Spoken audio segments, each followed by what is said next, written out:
Good morning and good evening, everyone, depending on your time zones. My name is Adnan Rafiq. I'm the country director of US Institute of Peace, and I welcome you on behalf of the Institute to this discussion. United States Institute of Peace is a national, nonpartisan, and independent institute founded by Congress that works on preventing and resolving violent conflict around the world. We have maintained an office in Pakistan since 2013, where we work with the government and the civil society to help prevent violent conflict, to understand its drivers, and also help formulate strategies to counteract it. This discussion is centered around a book that USIP supported. It is titled Pakistan Here and Now, Insights into Society, Culture, Identity, and Diaspora. And today we have a very esteemed panel with us, including the editor of the book, Mr. Haris Khaliq. He is a noted poet and a civil society activist. He has been, the key editor for this book. He's put together this book along with 6 other prominent authors who have contributed to the book through their chapters. We have 2 of them with us, Fatma Ehsan, who is an academic and a cultural critic. She teaches at the Quaid-e-Azam University in Islamabad.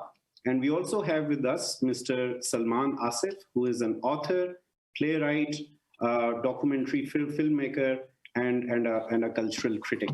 So without further ado, we'll jump into the discussion. We'll be looking at, some of the contemporary phenomena that, Pakistan has dealt with in the shape of terrorism and extremism, and some of it has manifested in violent forms. The country has lost thousands of lives in the last 2 decades, and it's a problem that the country still grapples with.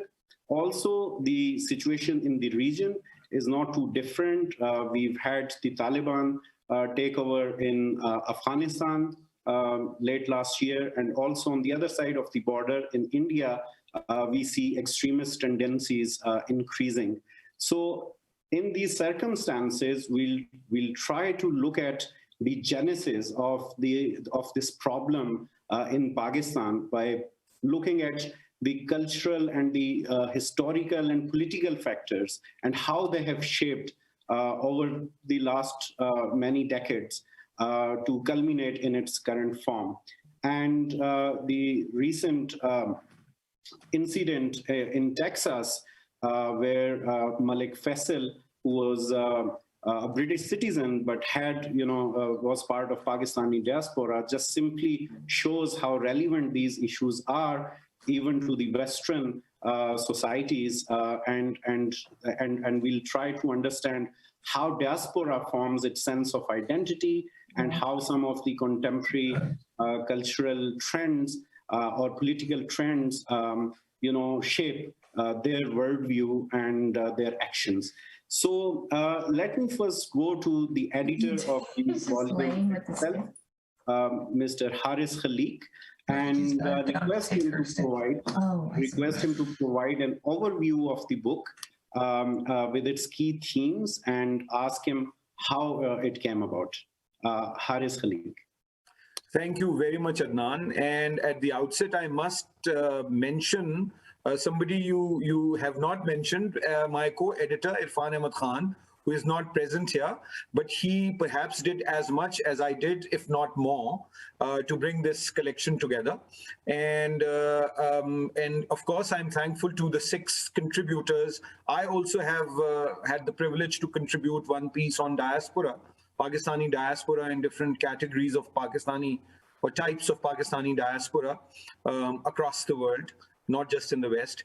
And but Irfan Ahmad Khan did a brilliant job in copy editing, in bringing, in questioning some of the positions taken by the writers. Although we tried to keep, it was a very illustrious group of writers that we had. So we tried to keep the content. We did not change the content of each of the essays, but of course, I mean, there's a bit of to and fro at times with different writers.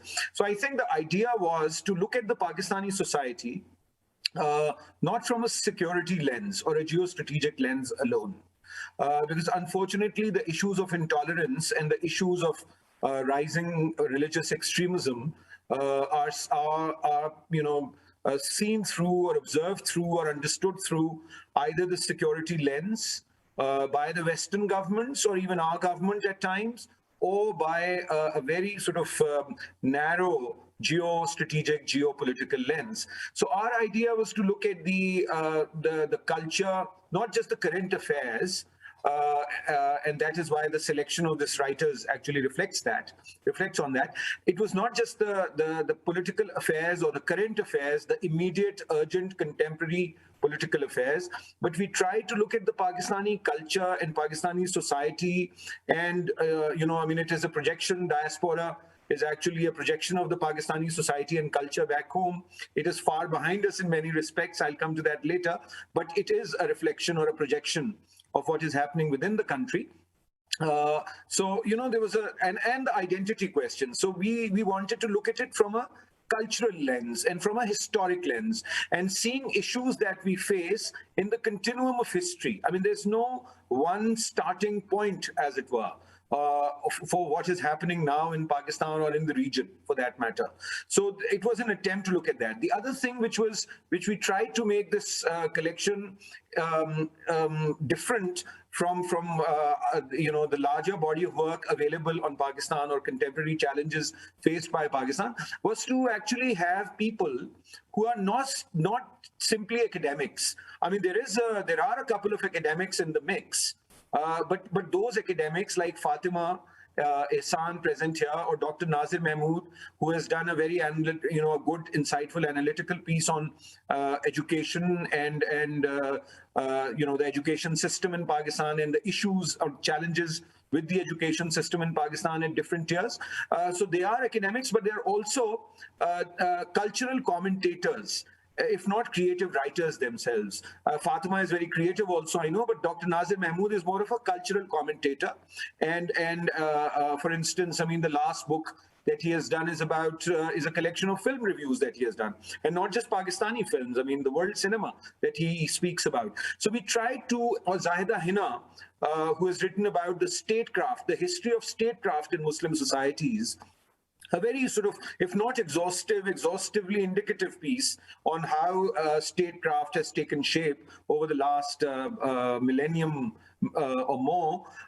She is one of our most leading arch fiction writers, and she writes in Urdu. So we got her original piece in Urdu and got it translated for the English edition.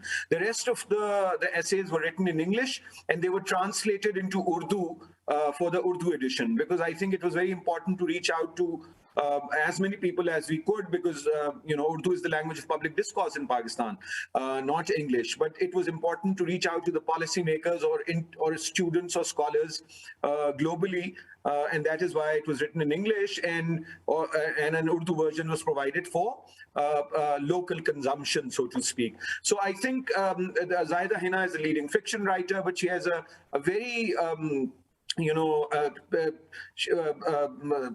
formidable and solid view on history. So I think, and history, and Muslim history in particular. I mean, she's a critic, but of course, she understands what she's talking about, and she has traced the whole evolution of statecraft in Muslim majority societies, including the caliphates or sultanates that we have had in the past. Then we have Naveed Shehzad. Now, Professor Naveed Shehzad is not only an actor, one of the leading actors that Pakistani film and television has seen, but she's also, or was also, but still she's contributing in different capacities, was a professor of literature, English literature at the Punjab University, and head of the English department for many, many years. And she has been associated with private universities and school systems since. So, and Naveed has written besides contributing to this book, where she speaks about resistance poets in exile and how they are treated in their societies or Muslim majority societies. She has taken examples of Faiz Ahmed Faiz and Nazim Hikmat from Turkey. Both came from left-wing socialist backgrounds. Both were shabbily treated by their state establishments in different ways. They had to live in exile. So she has made a comparison of how a sort of a autocratic or a quasi-autocratic Muslim society deals with creative dissent. So that is what she speaks about, and she compares the two, compares their works also, because of course she has a background in literature, and she has recently done the Aslan's Roar, one of the most authentic books one could come across on Turkish soap, Turkish drama that Turkey has been exporting to 140 countries and earning billions of dollars. So so she has analyzed that, and it's a compendium. I mean, it's not a simple book. So and then we have Fatima and Salman will of course speak about themselves, and so I'm not going to get into what Fatima has spoken about, rag and ras and love and tasawwuf. Mysticism, and how colonialism attacked the culture of pluralism in South Asia, in the United India, and so she'll speak about that, of course. And Salman Asif Saab has written about the otherization in Pakistan on celluloid, in Pakistani cinema, and he has sort of he has digressed also in some ways, and it's a very again, I would stop here because he's here, he's present here. And then we have another piece by Hassan Zaidi, who has been a filmmaker and currently the magazine editor of our premier English language daily Dawn. And he has done an essay on cultural confusions in Pakistan. So I think this was our way of looking at framing the problem and in the continuum of history, as I said before. And this was an attempt to actually bring together ideas of those who can influence how people think, and not from a news media perspective, not the opinion makers or the influencers that you find on news media, but people who have ideas and people who can go beyond the immediate and try to understand the structural issues, the cultural issues, the post-colonial problems that we face, or I would actually call it colonial problems. Post-colonial is a borrowed category of analysis that we have learned from Western academia, because I see Pakistan as a colonial country, as a continuation of colonialism in many ways.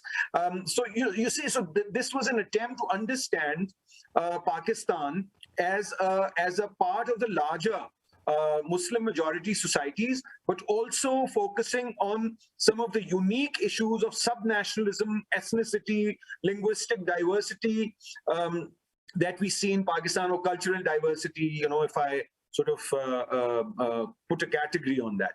So this is an attempt, and I think we've been successful, at least.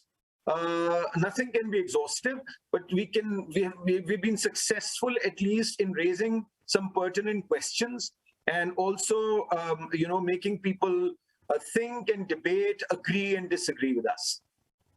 Thank you, Adnan. Thank you so much, Harisa, for this detailed overview. And you've raised a number of key themes, and we hope to discuss some of them during this session.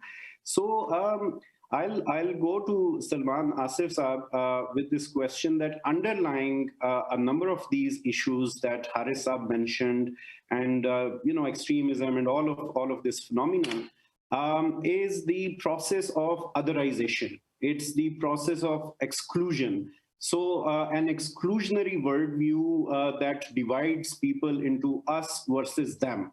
And that is a common thread that we see around the world when these problems arise. So you have looked at the cinema and how ethnic and religious minorities have been portrayed in the cinema. And it's a fascinating chapter. But what do we learn about this process of otherization that took place over decades, as you show? And, what does it tell us about how state and the society have evolved over this issue since independence or even before that, perhaps?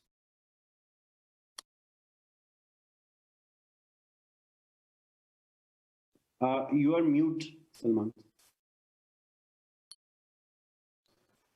Thank you. Thank you very much, Adnan, for your question. And thank you very much, Haris, for your, if you like, a summary or a synopsis of the various streams, thematic streams of this compendium. And all of these thematic streams really, they synergize in a conscious stream, if you like, of certain key questions. And Adnan Saab, your question is an overarching question, that the process of otherization. But let me just also say that why did I choose the cinema to look at this process? The essay itself, it charts the history of Pakistani cinema from 1947, from the time of the establishment of Pakistan as an independent country carved out of the Indian subcontinent. And it also compares the past just over 7 decades of Pakistani cinema with nearly quarter of a century of cinematic journey or a trajectory prior to 1947. It attempts to look at how racial, ethnic, religious diversity was portrayed prior to 1947 or prior to the time when Pakistan came into being, and what happened after 1947. Haris has hinted in his opening remarks with regards to the plurality and diversity of the Indian subcontinent, the subcontinent of India, Pakistan, and if you like, Bangladesh, where religious, ethnic, racial diversities and pluralism had lived, at times comfortably, at times not so comfortably, at times at peace, but at no times in a state of continuous violent antimony or antagonism for centuries. So what happened after 1947 to the cinema or cinematic portrayal of this heterogeneity? How did this heterogeneity begin to be seen? And that is the attempt, that is the trajectory. What does it mean in terms of looking at the question of otherization? So what I have looked, or if you like, it's an attempt to, and it's also said in the prologue by Haris' colleague of Pakistan Here and Now, and he says it quite rightly, that it's an attempt to problematize the question of identity, of culture, of history. So in my attempt has been to problematize the manifest facets of culture, identity, tracing the rather lesser studied nexus of political agendas, totalitarianism, and social engineering. So what does it mean? That means that it's an epistemological trajectory.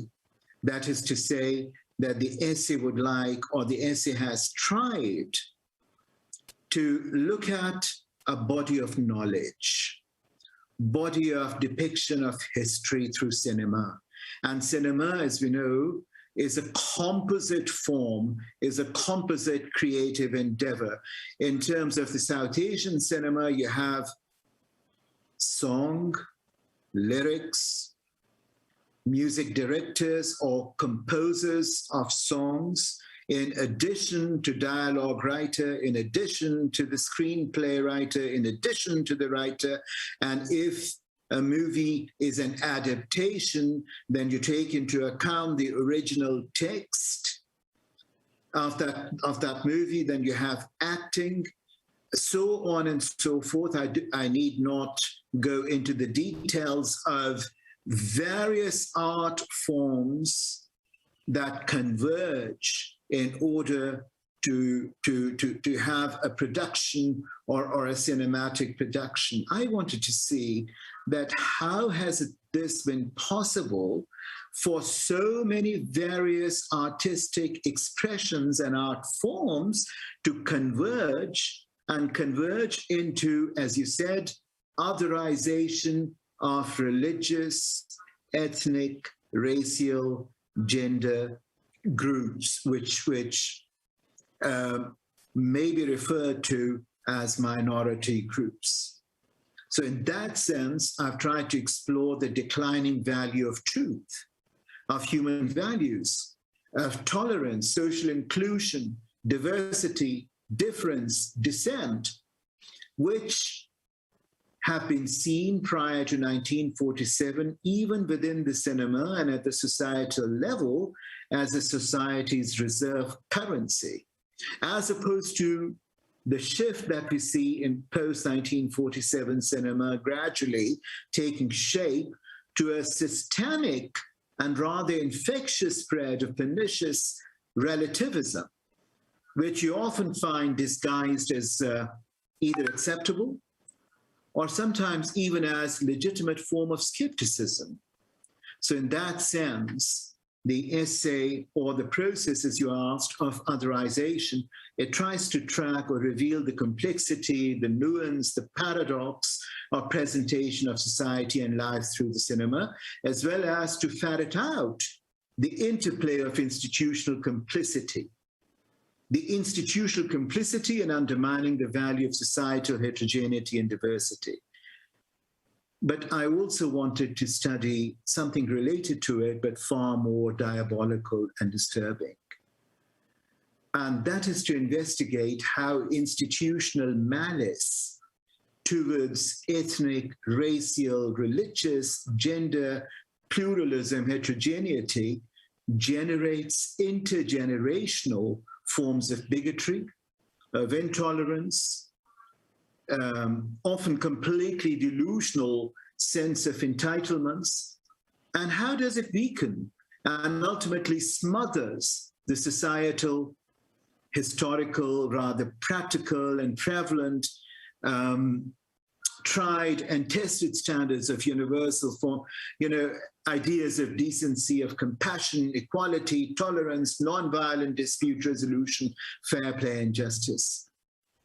The question is, do we live in a post-truth era? And this is how I connect the past over 7 decades of cinematic endeavor in Pakistan with here and now, that if we are living in a post-truth era, where do its roots lie? As Harris pointed out, religious extremism, bigotry, so on and so forth, intolerance, readiness to violence. Where do the roots lie?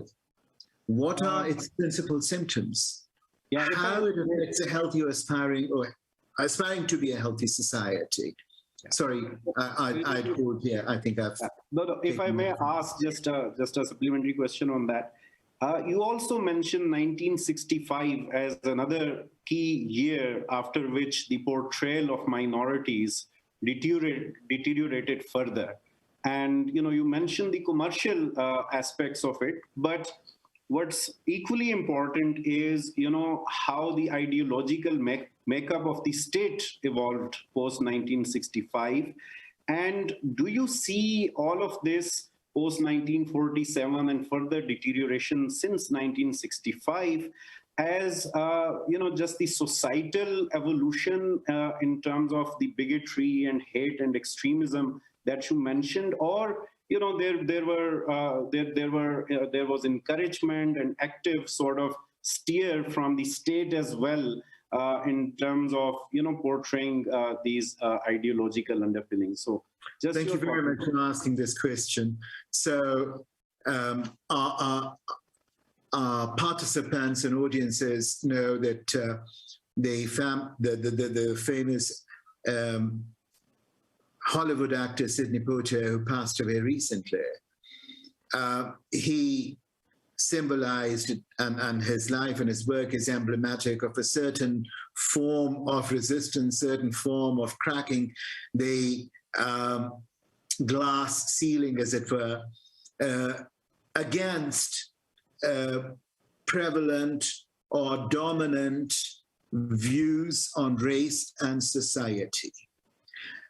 But here what we have dealt with, and I've talked about it, the institutional or state complicity, the kind of belligerence that you begin to see slowly consuming the space and crowding out those voices or those endeavors that continue to resist the shift from plurality to homogeneity, the shift from diversity to a form of self-styled entitlement. 1965 is the threshold. In 64, we had campaigns in Pakistan amongst the cinema producers and directors calling for the state of Pakistan to ban showing Indian cinema or Hindi cinema, bearing in mind that Hindi cinema, or what came to be known as Urdu or Pakistani cinema, they had the same roots. Prior to 1947, there were different cities that were producing Hindi or Urdu movies. And the actors were constant. There was a huge osmosis of work. There was a huge osmosis of actors from one end of India going to another part of India, or the film center. There were several cities that were the film centers, and working, and writers and screenwriters and photographers and so on and so forth. That all changed.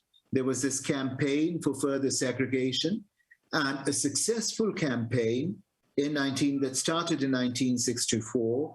So suddenly we saw that the Indian cinema was, or Hindi cinema, or movies produced in India were not to be screened in Pakistan. 1965 is also the year of conflict, of armed conflict between India and Pakistan. And we suddenly see an amplified form of very assiduous, very belligerent form of patriotism or sense of jingoistic nationalism seeping into Pakistani cinema. And that's not only with regards to India, but also with regards to religious, racial, ethnic minorities in Pakistan from minority groups. So we begin to see almost an institutionalized scapegoating of the familiar groups overnight being transformed into monstrous others, or proverbial monstrous others.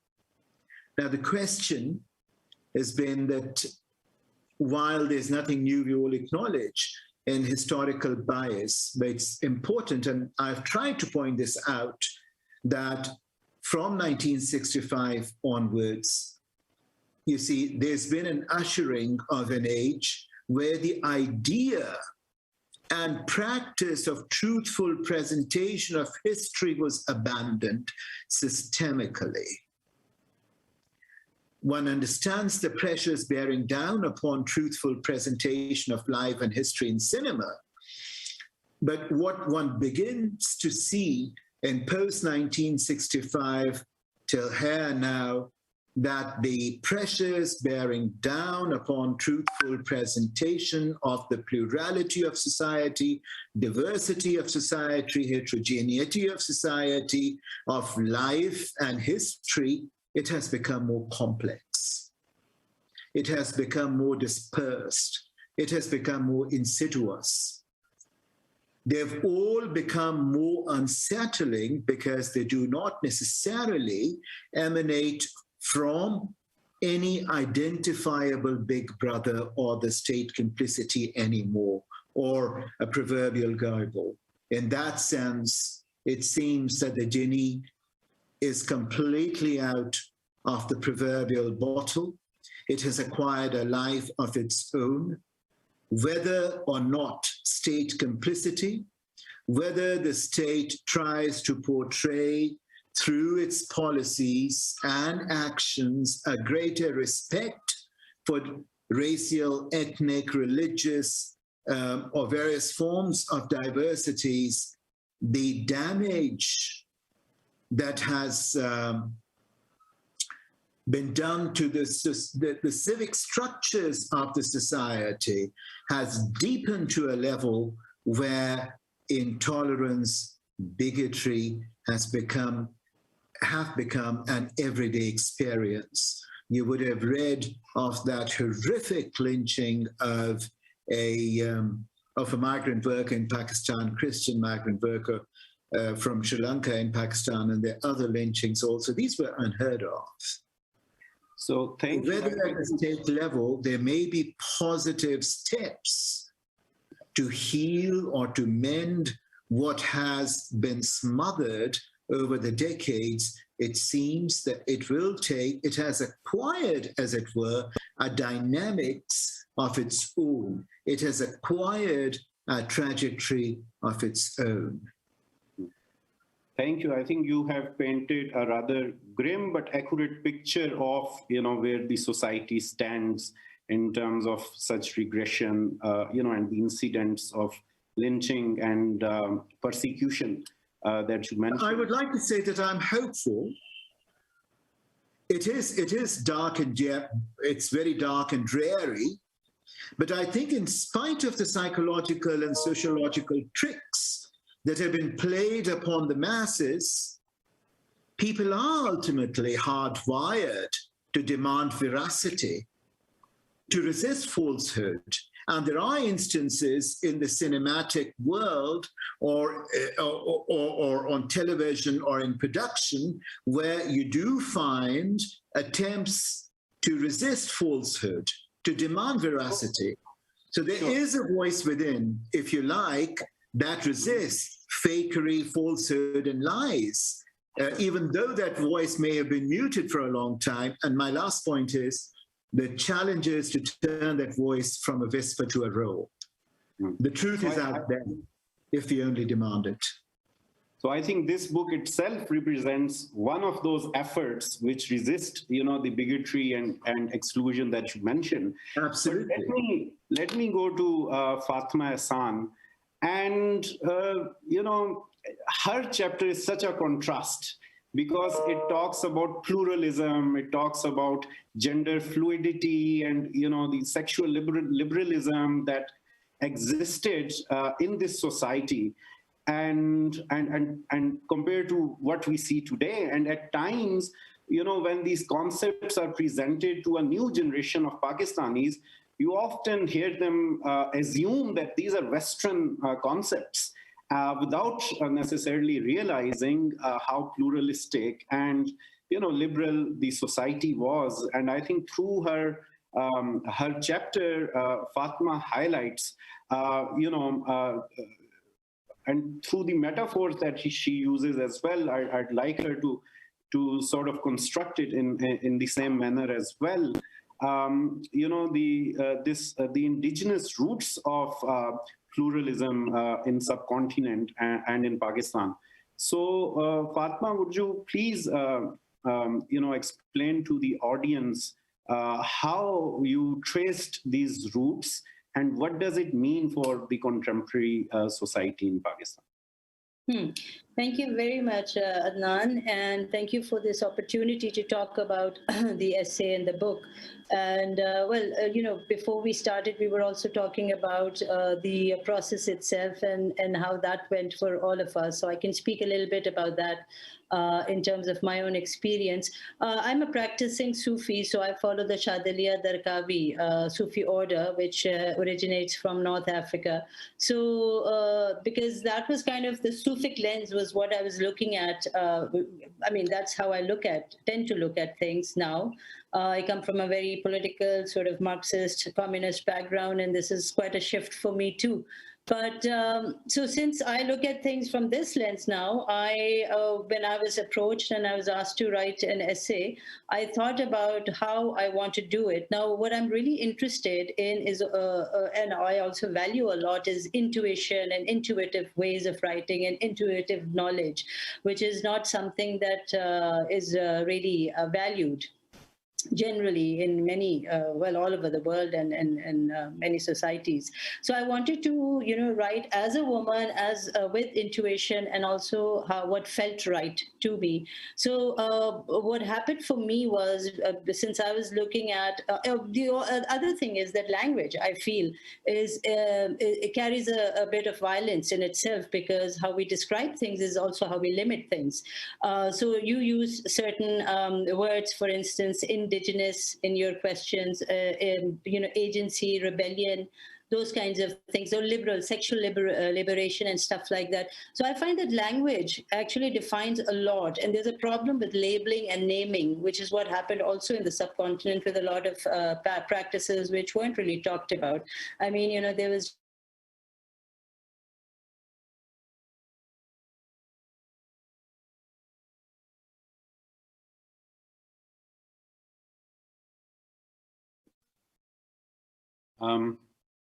I think there is a connection problem. I think we'll give it a few seconds and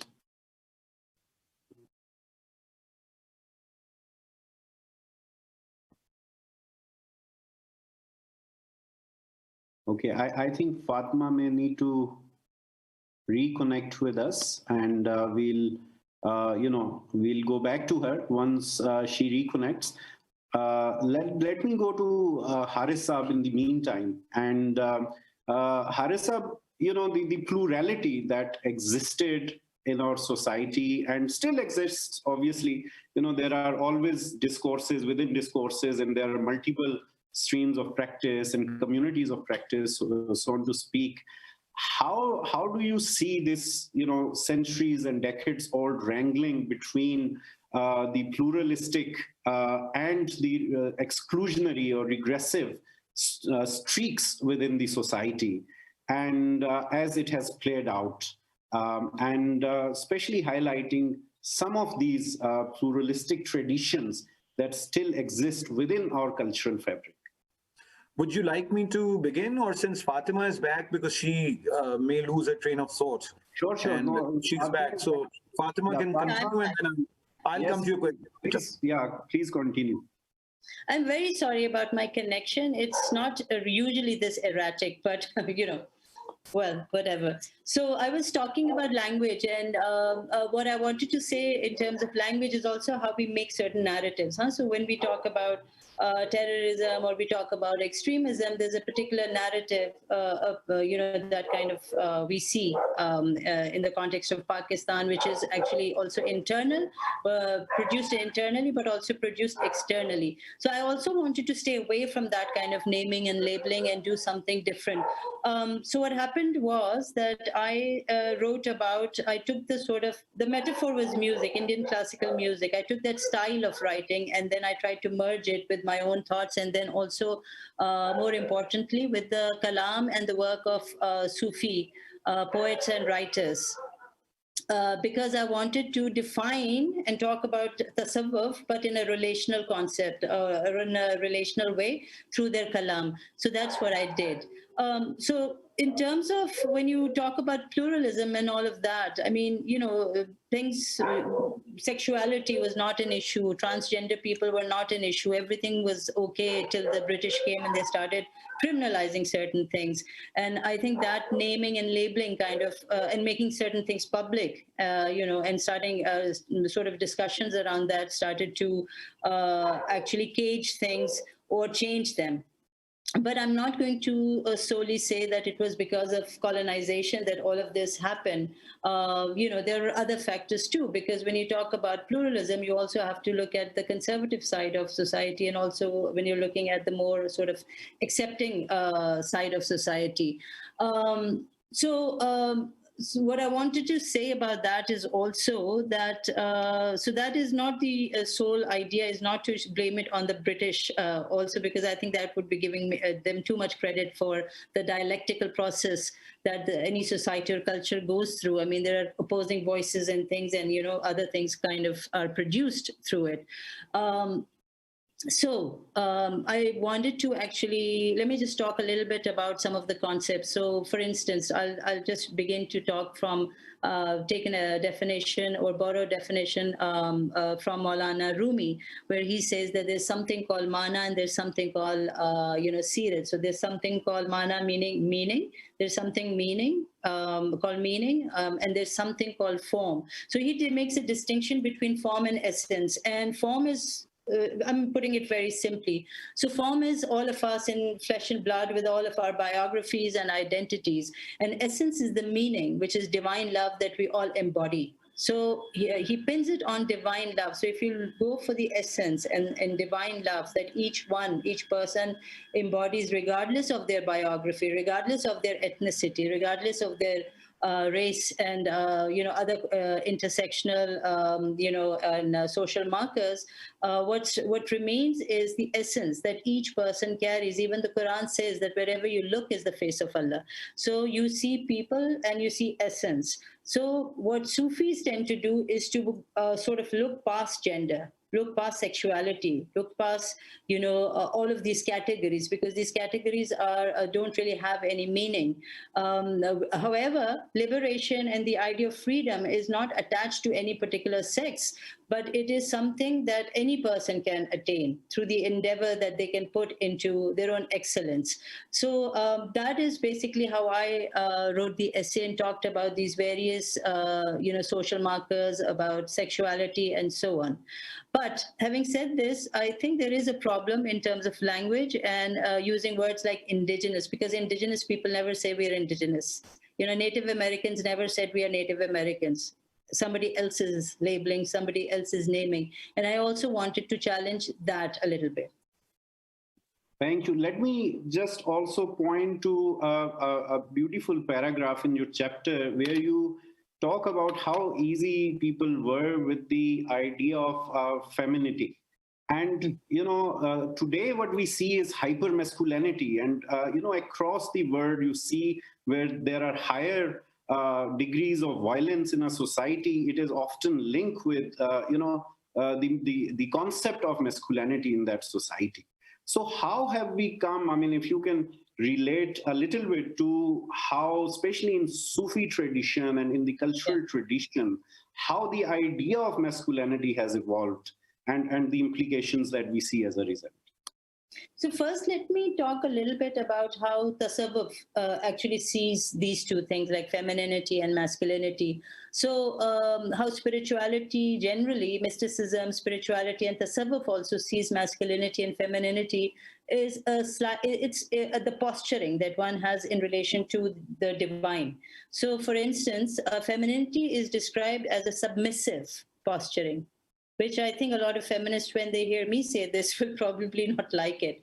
Because women, when we say that women or feminine women are submissive, that's a total different thing. I'm not talking about that. I'm talking about a certain sort of posturing. So it's like even men can have femininity when they're submissive in their stance, when they surrender to the divine will, so to speak. Submission, Islam. That's what I'm talking about. So in a lot of literature also that explains Sufism, and it talks about femininity, masculinity, also talks about how the soul is also feminine, and also how that every child that is born in this world is in the first instance submissive, and in that way it is Muslim, not from a religious perspective, but also by virtue of the posturing of the child as being submissive. You know, everyone is born in their sort of, well, at least I believe that everyone is born in their ecstatic state. You know, they're born in, they're just coming from a sort of a divine encounter. So they are pure and they form children or infant rather. They are sort of, you know, kind of, how should I say it, submitted. They don't really have an ego. Ego comes with the social conditioning, you know, the layering that we kind of provide children. So in that way, all children who are born, all infants are Muslim because they are submitted. You know, they're submissive. So that's the posturing I'm talking about. So in spirituality, femininity is the submission in front of Allah, and masculinity is how we look at God. But this is not a biological thing. This is not the body we're talking about. This is a posturing, and we're talking about a different stream of consciousness. So in that way, any person, you know, whether the sex is male or female, everyone has both masculine and the actor, and the person who is not the actor, you know. We carry both of these qualities within us. So I'm talking about the qualities and not the biological sex. So in that sense, I think what's happened really is that I mean, this is a very long discussion and it's a very complicated one as well, but a lot of the socialization that we receive when we're growing up, that is where all of this is engineered, where parents sort of make the boys hyper-masculine, because this is what it means to be accepted in society as a brave person, as an active person. You know, female children or girls are taught to be submissive. So, you know, these are what I'm trying to say is that it's a socialization process which actually constructs hyper-masculinity and also the hyper-femininity equally. And both I find are very out of balance and in many ways very toxic as well. I hope I've been able to answer your question. It's very complicated to explain in a short amount of time.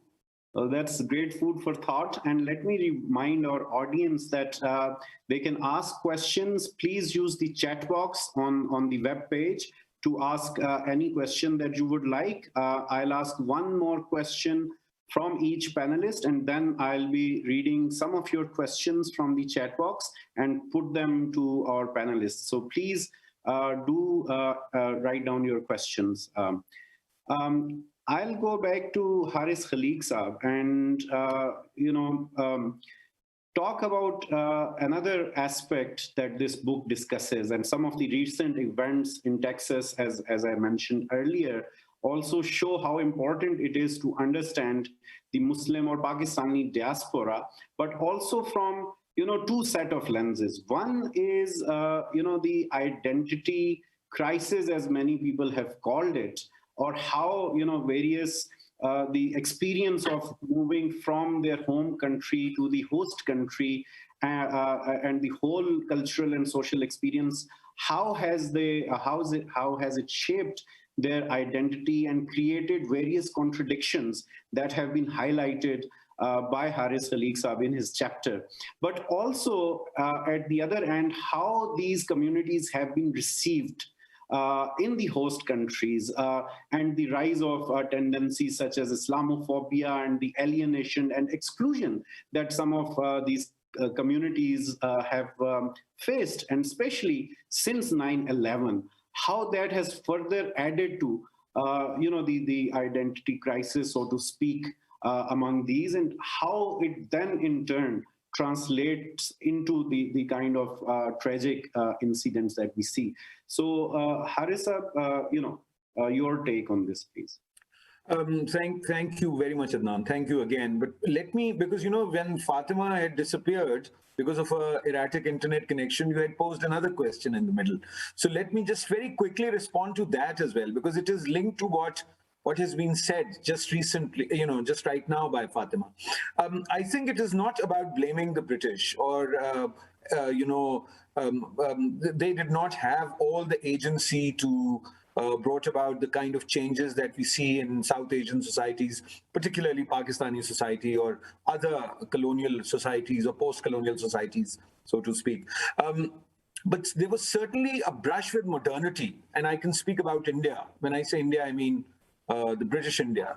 There was if not, colonialism also brought in this European modernity to South Asia, and this brush with, and everything was not hunky-dory before the British came. Not everybody was, comfortable with his, if it was a man with his feminine side, but there was a possibility of coexistence. There were different people, different types of people, different schools of thought,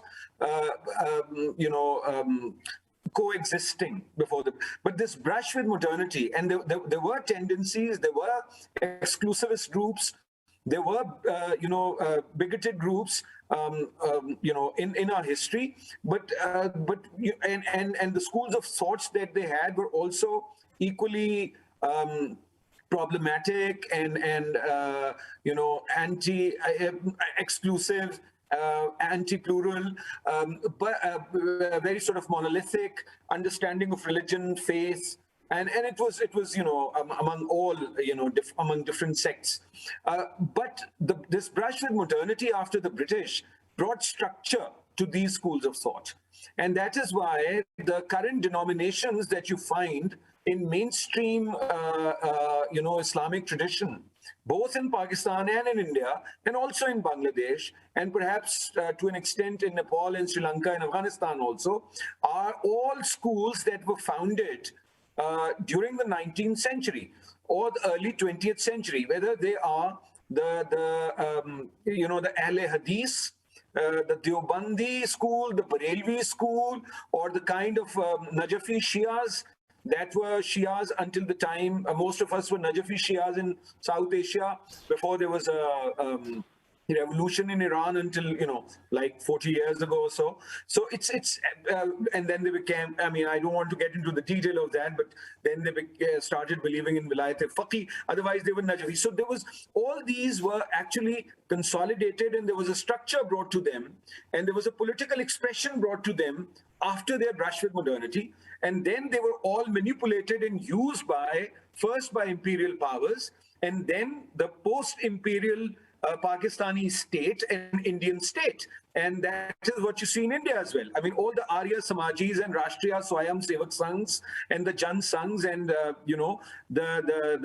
mother party, or mother parties rather, of the current ruling BJP, they were all came about during the 19th or the early 20th century. So I think it is very important to look critically at the role colonialism played and the kind of modernity they brought about, or the brush with modernity that created these structures, where modern education was also introduced in South Asia. I don't know what the word modern, I mean, but using the dominant parlance, as it were. So, when new education was also introduced in South Asia, but, the structure, as I said, was given to these voices, and they were, I mean, I must say, and there's a lot of evidence available to support this argument that they were supported. I mean, these right-wing parties were supported or encouraged by the British rulers, and that continued after Pakistan came into being and India became an independent nation. So that is one thing. The other thing about the diaspora.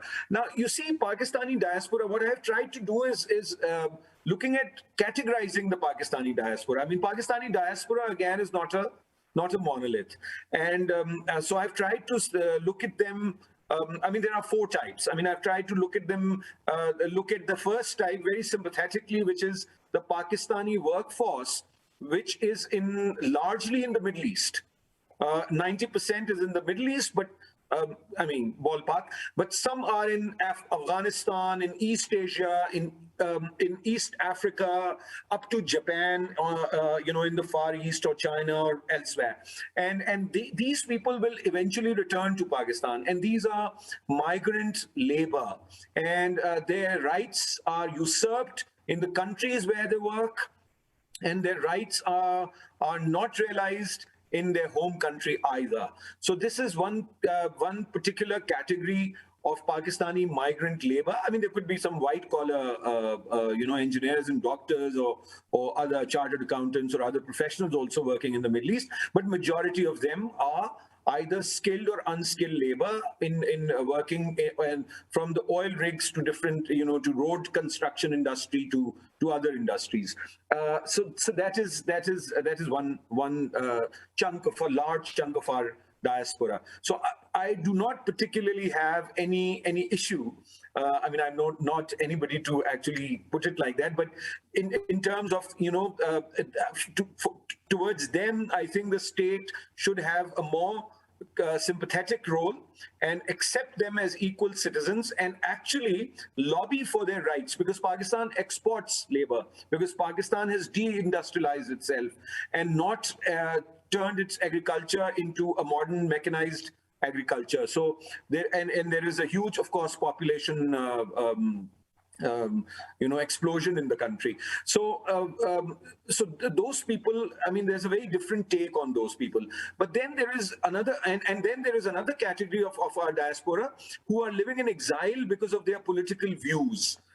From the times of General Ziaul Haq in particular, because there was a large exodus of Pakistani political workers or political dissenters during the times of General Muhammad Ziaul Haq, the totalitarian regime of General Ziaul Haq between 1977 and 1988, and people were flogged, they were put into prisons, they were tortured. So there are students and journalists and political workers and other professionals who migrated from Pakistan. I mean, they were forced to migrate from Pakistan, and there's a large number of them. And that continued afterwards as well, because it hasn't really been that smooth politically in the country. So, the political dissenters, and also political dissenters from smaller provinces, because Pakistan has a very sort of, a centralized form of government. And since the country has been under dictatorships for 35, 40 years, and the military is not a representative military, it is the continuity of the British Indian Army. And so you don't find it a participatory, sort of, you won't find an equal number or proportionately equal numbers of people from all provinces in Pakistan. So you find political dissenters from smaller provinces migrating when there was a military rule during General Ziaul Haq or General Pervez Musharraf or whoever was there. So there is this, that is the second category. Now these people try to, or most of them, the first or second generations, try to engage with the progressive and liberal forces or democratic forces in the country. But they're so small in number that they are not influential at all. I mean, in the larger scheme of things, they're very influential in terms of contributing to consciousness raising or to be sympathetic towards, the causes that Pakistanis who believe in the constitution, or Pakistanis who believe in the rule of law, or Pakistanis who believe in federalism or equal citizenship or democracy. They'd support them by any means that is possible. They would picket outside the embassy. They would picket outside the High Commission of Pakistan in whichever country they are. They will try to financially support the cultural and literary groups which are producing progressive literature. So, or other campaigns or labor movements in the country, but they are very small in numbers. Now, there are two other categories which can be coupled together also.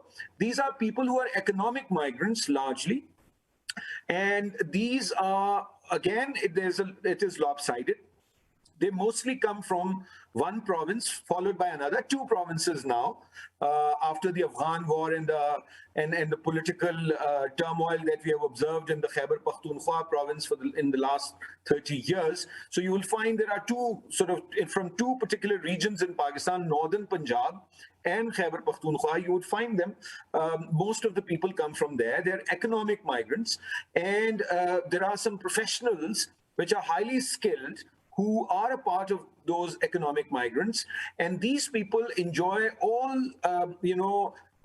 constitutional and democratic rights in their countries of choice, which is the United States, Canada, United Kingdom, continental European countries, Australia and New Zealand, and I mean these are all either Western countries or the countries which are which is a projection of the West on southeast of the world, which is Australia and New Zealand.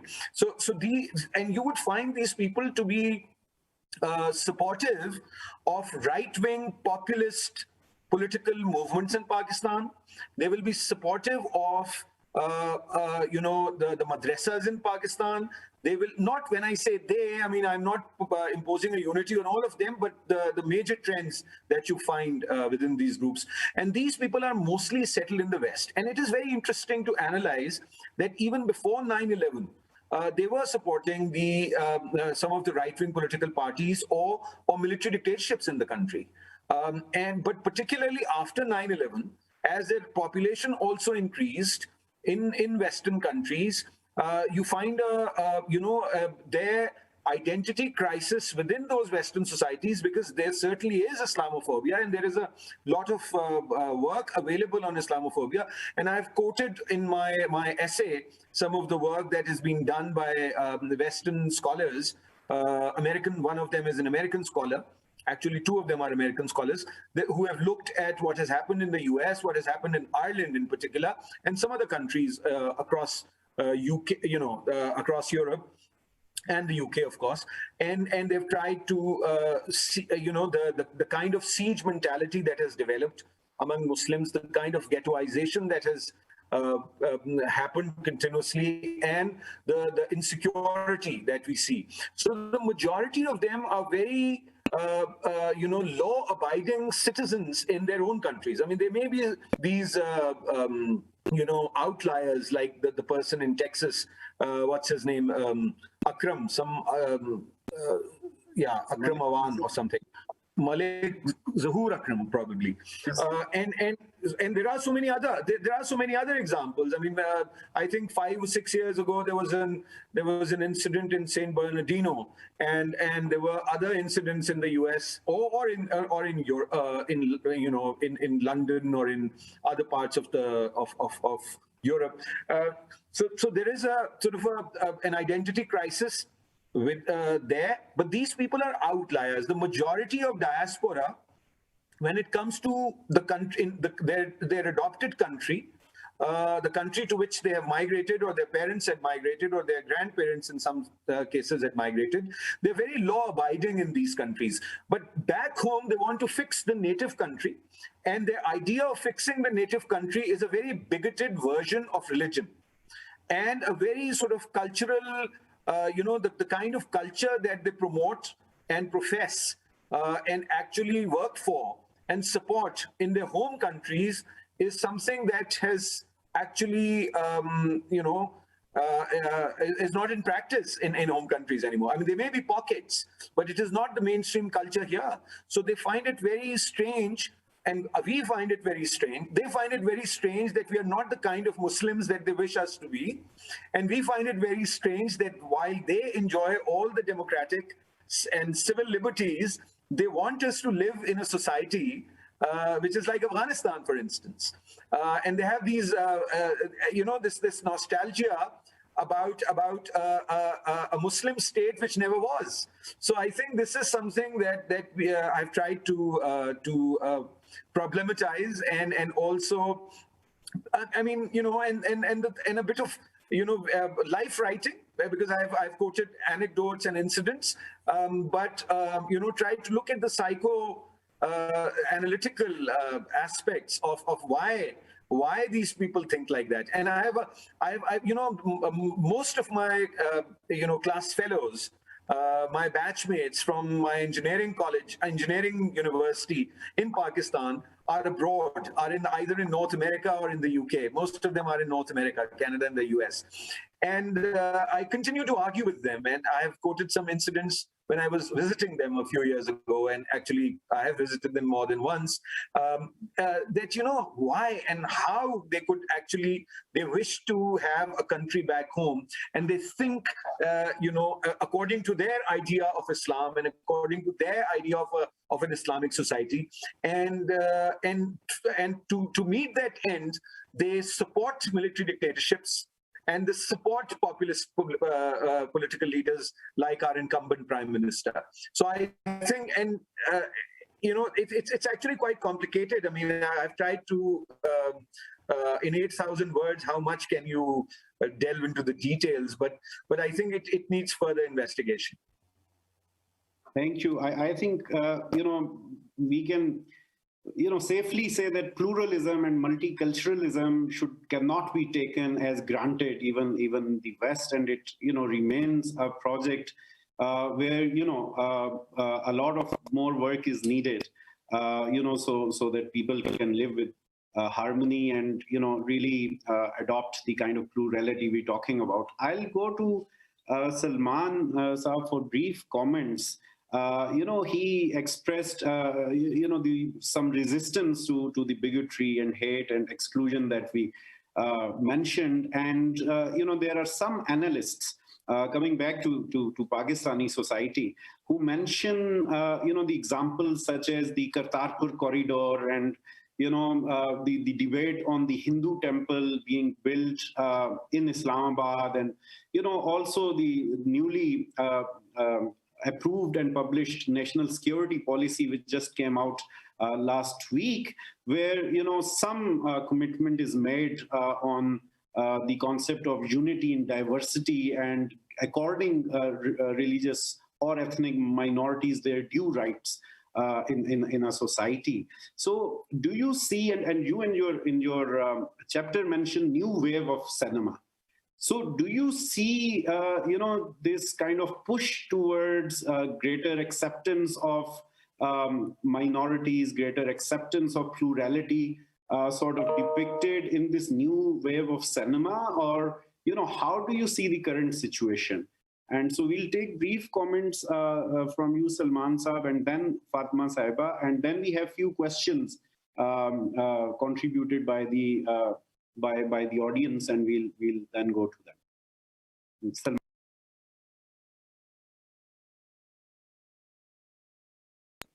You are mute. The measures that you highlighted with regards to reconstruction of a vandalized Hindu temple or maintenance and upkeep of a place of religious sanctity for the Sikh community, these are state efforts, commendable for sure. But have they contributed in attitudinal shift and attitudinal change amongst the masses that has been informed over decades and intergenerationally through all forms of various media exposure, which in its essence has remained one which is antagonistic to pluralism, which is antagonistic to equity, equality, fair play, and has been exposed to other measures by the same state that may not be as generous. For example, there's a whole discourse, a critical discourse on the newly introduced, the single national curricula. And questions from various critics have been raised with regards to the single national curriculum's depiction of religious, ethnic, and racial diversity.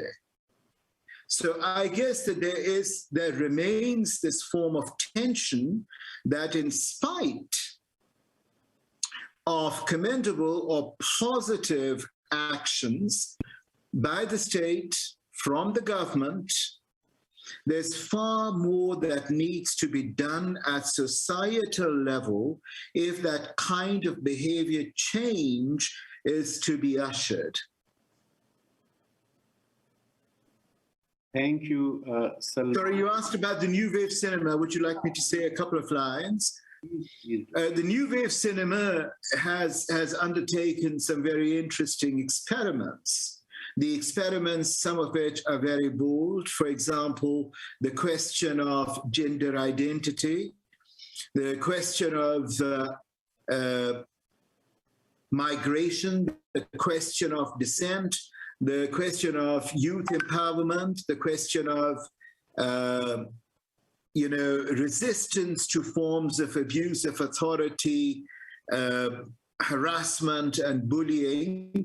Many of these issues have come within the oeuvre of the New Wave cinema, but the New Wave cinema remains exclusive.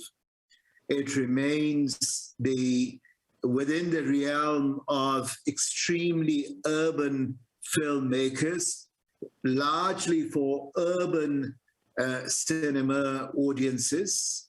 I think it needs to be translated into forms and into a language, into a diction that is owned by the public. And I would hark back in my last sentence to what Fatima has been trying to say. Fatima has been saying that we have always had these firewalls. We've always had these antibodies within the society, within the societal fabric, its veneer. What has happened over the decades is the weakening and resultant almost collapse of these firewalls that would resist against bigotry, that would resist against compartmentalization and resist against othering. Thank you. Thank you, Salman. And now let me go to Fatma and perhaps ask the opposite question, because Fatma's whole description of pluralism that existed in our society sort of premised on the Sufi thought. That's what her chapter is all about. However, we've seen the recent developments within, the Brailwi school of thought, so to speak. And I think there has been a debate in policy which has looked at the Sufi thought perhaps as a panacea for our issues with extremism and terrorism. However, as we see the emergence of the likes of Tehreek-e-Taliban Pakistan, the TLP phenomenon within, the subsect which was considered to be more pluralistic and, tolerant and so on. So, Fatma, how do you see the evolution of Sufi thought in contemporary Pakistan, and especially this violent streak, so to speak? How do you see it? And if you can share some brief comments on it.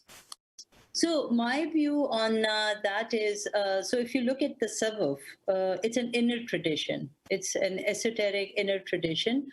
And if you talk about change within that tradition, the change is what happens with the self.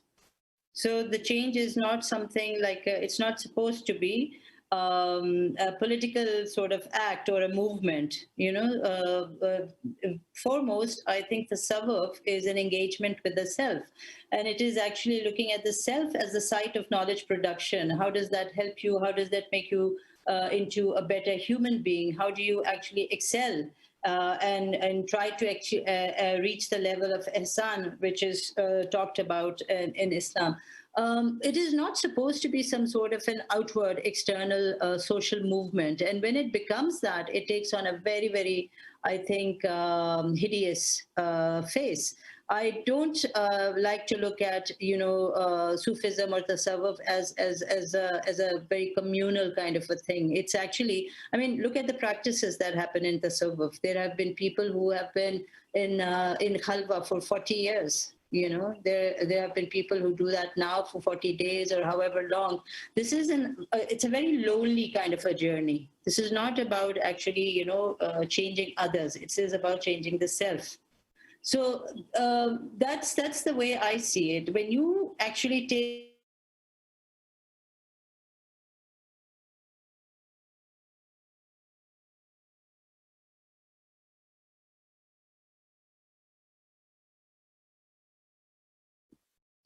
Okay, I think we've again lost Fatma. Yeah, we'll see. She can continue when she's back online. In the meantime, let's go to some of the questions posed by the members of audience.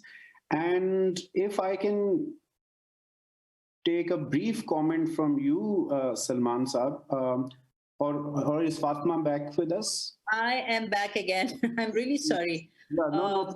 You can complete your your thought. Yeah, I seem to be buffering more than talking.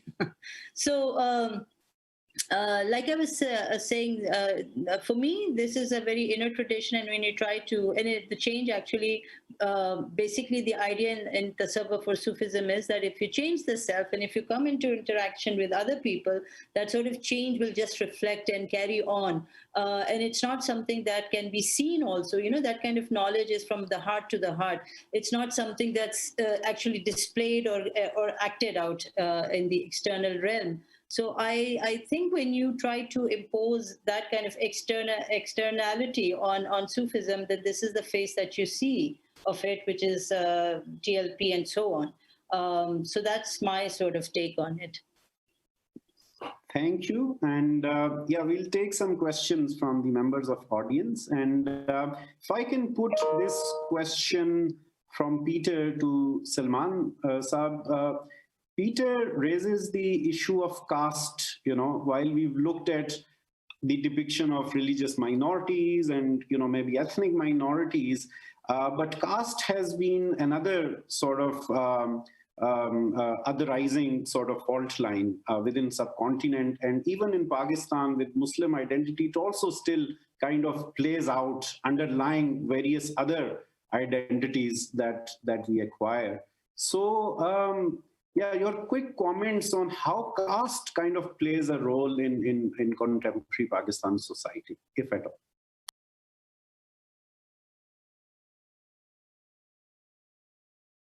all. You are mute, Salman. Well, thank you for this question. Caste plays a very interesting role in a predominantly Muslim Pakistani society as opposed to South Asian societies where Muslims are a statistical minority. So, for example, while in other religions, in South Asian countries, the caste would create different kinds of hierarchies and would disaggregate certain groups from other groups. What we have seen increasingly in Pakistan, the caste has been played out with another form of group identity, which is Baradari. So Baradari is the brotherhood or the fraternity, as it were. So sometimes a fraternity is a certain caste, and sometimes it's not quite a caste, but it's a fraternity which identifies itself rooted to a certain geofocus of the country. So what we find is an intergenerational play of certain fraternities or certain groups based on Baradari or identity or fraternity, supporting, abetting, promoting, protecting each other for various opportunities, and going up the ladder sometimes to the level of decision making.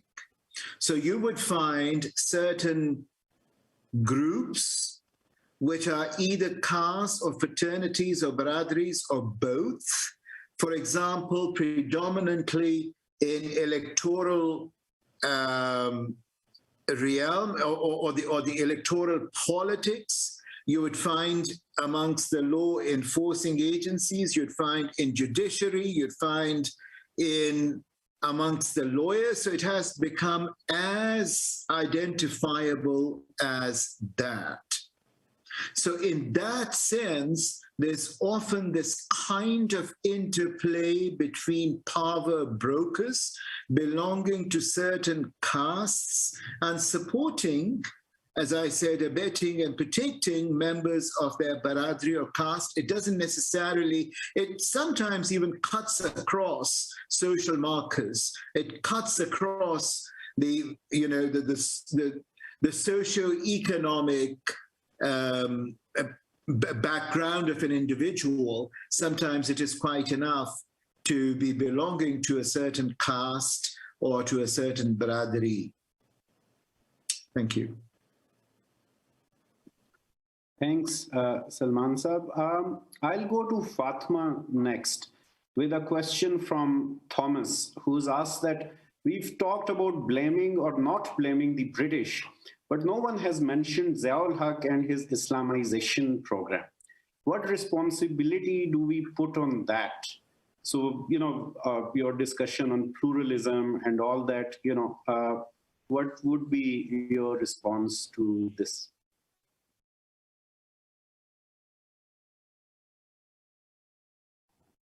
I think since we have lost Fatima again. Yes, and I think Haris talked about it, and Haris, you can shed further light on it. Let me take that question. I think I did speak about Ziaul Haq and the role Ziaul Haq played, but perhaps not in as much detail as I should have. I think what General Ziaul Haq did, he institutionalized the process of Islamizing laws in Pakistan, but the tendency was there even before him.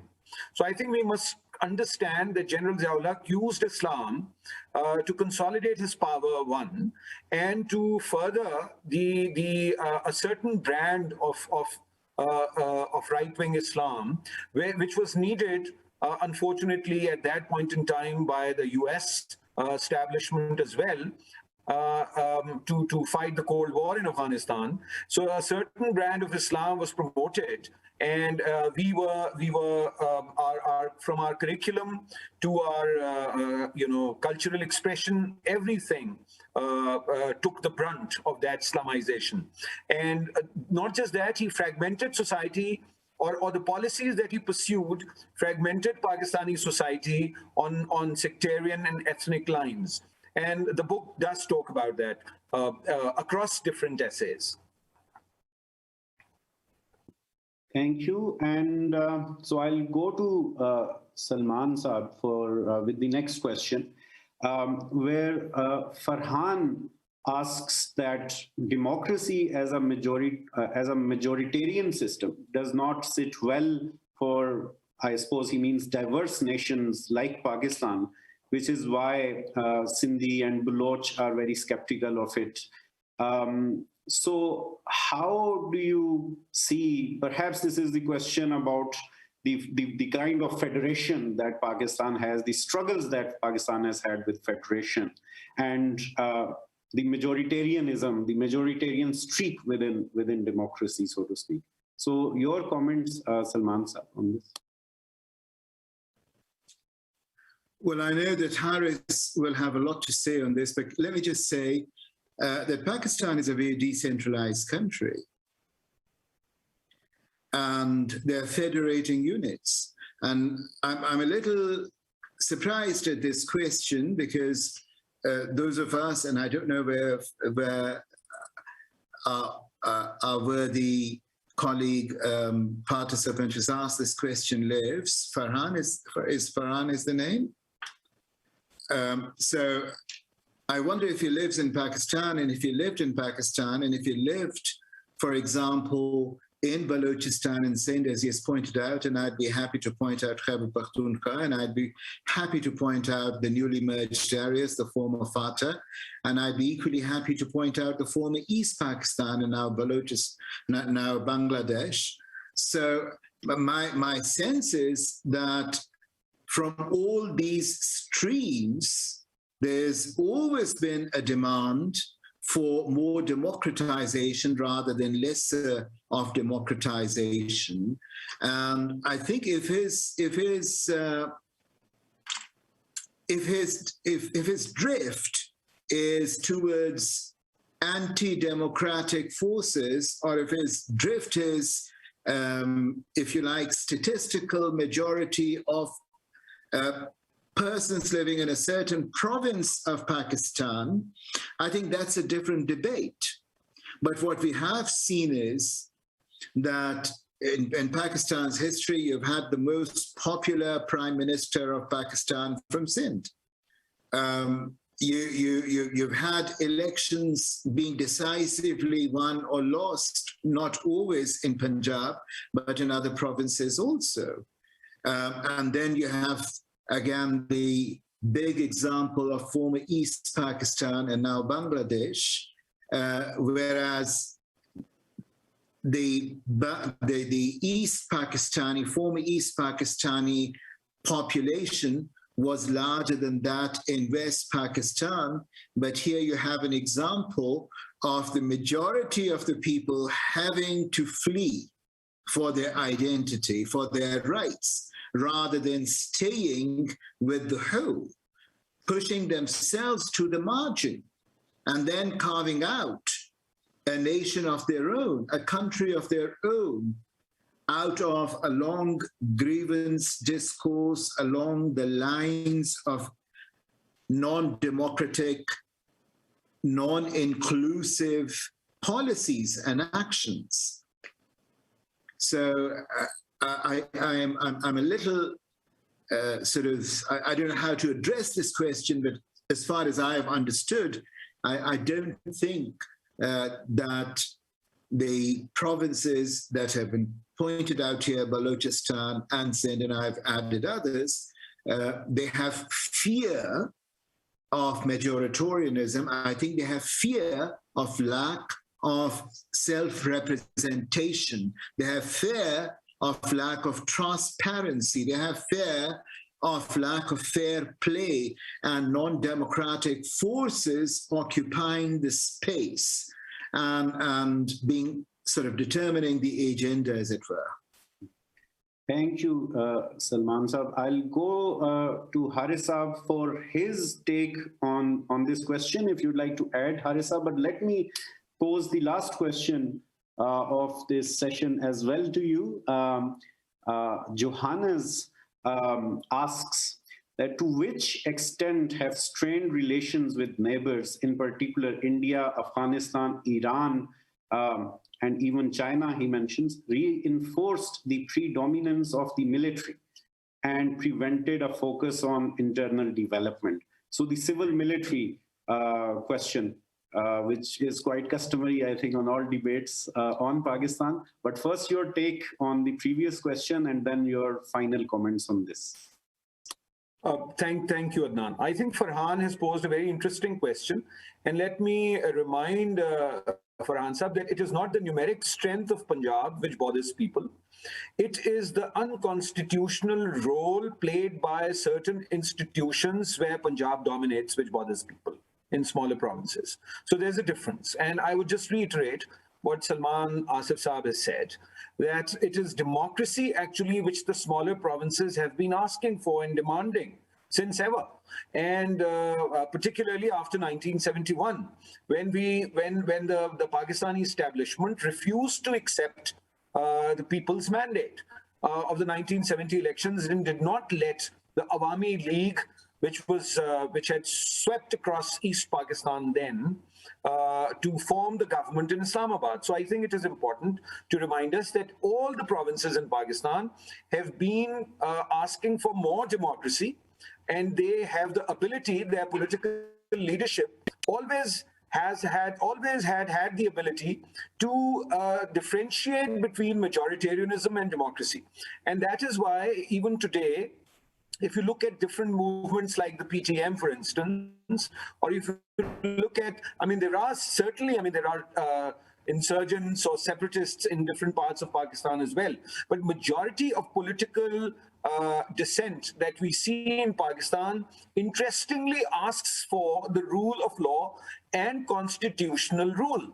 So it is interesting that all of us, the Democrats in Pakistan, whether they are in Punjab or they are in other smaller provinces in today's Pakistan, they actually ask for democracy, more democracy in Pakistan, rather than seeing Punjab as dominating when there is democracy, because the process of negotiation only happens when political leaders of different provinces, of different regions, of different cities come together and reach consensus. And our political history is full of such examples, from passing the 1973 constitution unanimously, or maybe there were a couple of people who actually dissented, but it was almost a unanimous decision to pass the constitution in 1973, adopt the constitution, proclaimed, and then we have this different amendments which have come through after a very involved, participatory, democratic process involving all stakeholders. So I think democracy and federalism are the only solutions to the malaise, the political malaise that we see in Pakistan. More democracy and our belief in federalism. The other question about the civil, you see, the whole point of this book, and I'm putting it on on a lighter note, in a lighter vein, the whole point of this book is actually to take us beyond the immediate and speak about the immediate in the historic context, and look at the future, because the ability, if you have the ability, as much as as much ability as you have to look into the past, actually helps you look into the future as well, and understand the present as well. So of course there's been a civil military tension in Pakistan, and there's not been, and again, because the constitution was either held in abeyance or suspended during different martial rules, but the relationship with the countries in the region, it's a chicken and egg situation. If you have less of military involvement in politics and more of politicians determining how it should look like, the tensions will be eased. And if you have, but at the same time, if you look at the region, I mean, the kind of government that we see in India for the last 7 years is not helpful to this cause either, because India, if Pakistan has, if you look at the Human Rights Watch report recently, Pakistan has a very poor performance when it comes to freedom, to free speech, freedom of expression, but India has a very, an equally poor performance, if not more, when it comes to minority rights, particularly the treatment meted out to Muslims in India over the last few years. So I think it is important to understand that it is important that military retreats from the political role it plays, but that is not the only factor. I mean, it is much more complicated than that. When it comes to Iran and when it comes to Afghanistan, the tensions that we see is there is a desire in Pakistan to see a compliant Afghanistan, and there's a desire in India to see a compliant Pakistan. So I think it has to be regionally resolved, and I'm a very staunch believer in regionalization and regional solutions to the problems, rather than looking to international bodies or to Western powers to come and resolve our issues. Thank you so much, Haris and Salman Saab and Fatma, for joining us and sharing your very insightful views. We've run out of time, but I encourage the audience to please go through and read this book, Pakistan Here and Now. And what you have heard today are just few glimpses of various themes that have been discussed in the book, but it has a very rich discussion on what shapes contemporary Pakistan and what implications does it have on our daily lives. So thank you so much for joining us, and please do tune in to our future discussions as well on issues like these, and we look forward to your feedback. Please feel free to email us, and have a great day. Thank you so much, everyone. Thank you, Adnan, and thank you, United States Institute of Peace, for helping us bring out this book and for having this webinar. Thank you. Thank you.